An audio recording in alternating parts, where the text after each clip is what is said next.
Ubungo Scout Media tumefanikiwa kufika katika hema la damu salama, ambao scout hapa ndani yake wanajitolea damu, kwa sababu sisi scout ni watu kujitolea maisha kila siku.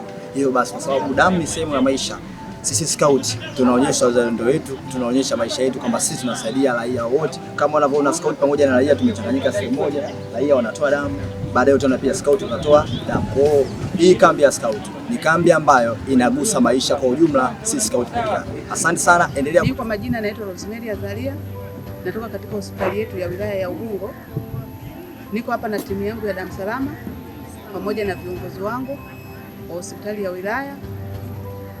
Tumekuja kwenye kambi hii ya vijana wa scout, wanafanya ya kwao ya ushindani. Pamoja na hayo, wameona vyema kutualika sisi wa timu ya damu salama ya Ubungo kuja kujumuika nao na kuwachangisha damu. Kwenye hospitali yetu ya wilaya ya Ubungo tuna uhitaji mkubwa sana wa damu.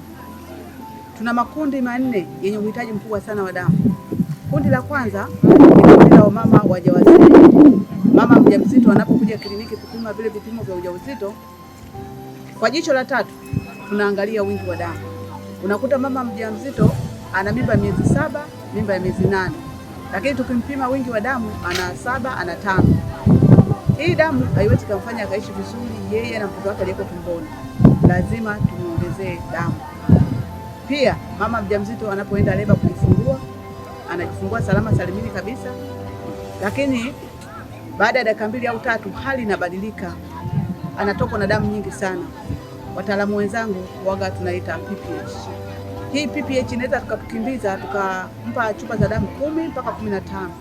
Tukiwa hatuna hizo damu, tuna hatari ya kupoteza. Kundi la pili ni kundi la watoto walioko chini ya miaka 2. Huaga wana uhitaji mkubwa sana wa damu. Pindi wanapoumwa kidogo tu damu zao huaga zinapungua, lazima tuwaongezee damu. Kundi la tatu ni kundi la magonjwa ya uvimbe, kwa mfano magonjwa ya kansa. Hawa wenye magonjwa ya uvimbe, magonjwa ya kansa na magonjwa mengine ambayo sio ya kansa, hatuwezi tukamfanyia procedure ya upasuaji kama damu yake haimtoshi. Lazima tumuongezee damu kwanza, halafu ndo zoezi la upasuaji liendelee. Kundi la mwisho ni kundi la wahanga wa ajali. Wahanga wa ajali, pale ajali inapokuwa imetokea, wakienda hospitalini tunaongezea damu. Kwa hiyo tuko hapa kuwachangisha damu hawa vijana wetu wa scout, wale watakaokuwa na vigezo.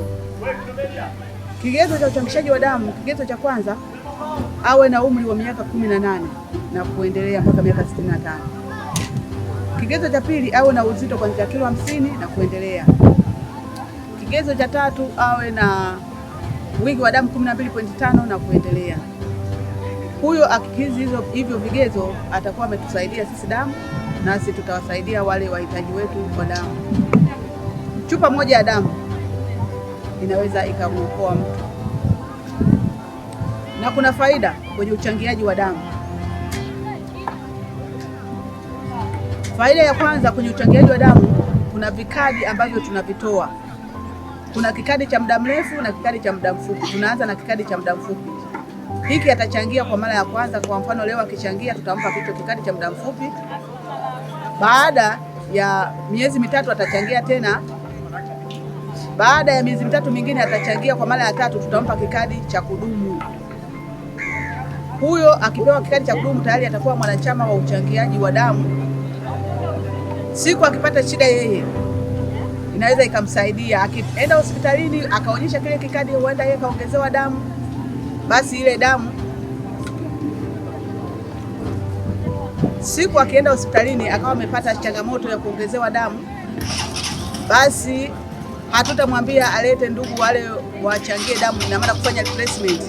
Akionyesha tu kile kikadi, basi kile kikadi kitakuwa kimeshambeba, ndo faida yake. Kikadi cha kuchangia damu cha muda mrefu sio kinamsaidia yeye tu, hata ndugu wa karibu, kwa mfano mtoto, mke, anaweza akawa yuko hapa Dar es Salaam ana kikadi cha uchangiaji wa damu. Akienda mkoani akakuta ndugu yake wa karibu alipata changamoto ya uchangiaji, alipata changamoto akaongezewa damu, yeye kazi yake ni kuonyesha kile kikadi. Watakaposema tufanyie replacement, tuletee watu warudishe ile damu, yeye atachukua kile kikadi, ataonyesha, atasema huyu ni mwanachama wa uchangiaji wa damu, mpeni kibali ili aweze kuruhusiwa mgonjwa wake. Hizo ndio faida za uchangiaji wa damu. Kauli mbiu yetu inasema changia damu, okoa maisha. Tuko kwenye kambi la wanafunzi wa skauti wa manispaa ya Ubungo kwa sababu viongozi wao walijua umuhimu wa uchangiaji wa damu, nasi tunashukuru tumelipokewa kwa ukubwa zaidi. Tuko hapa toka jana na leo, na kuna damu zingine tayari tumesha donate, wamekuja wengine wamedonate, tunashukuru na tunaendelea na